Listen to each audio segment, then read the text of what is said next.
परिवार की होली। गांव के एक कोने में एक छोटा सा मकान था, जहां रामलाल अपनी पत्नी सरिता के और 2 बच्चों के साथ रहता था।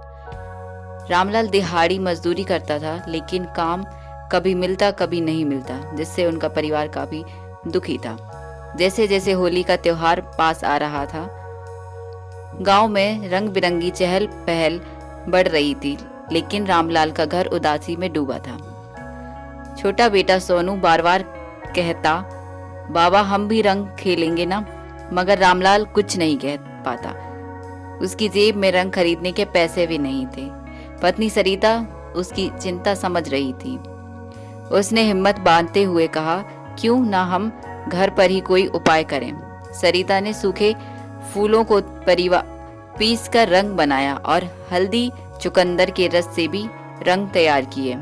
बच्चों ने जब ये देखा तो खुशी से झूम उठे। अगले दिन गांव में जब हर कोई महंगे रंग और पिचकारियों के साथ होली मना रहा था, तब रामलाल का परिवार भी अपनी छोटी सी दुनिया में खुश था।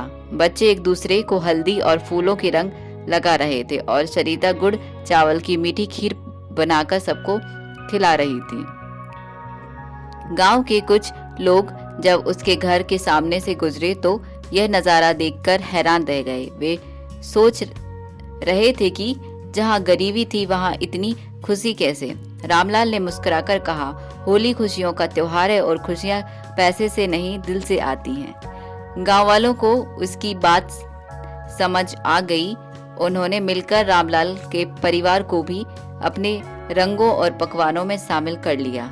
वह दिन रामलाल के परिवार के लिए सबसे खूबसूरत होली बन गया।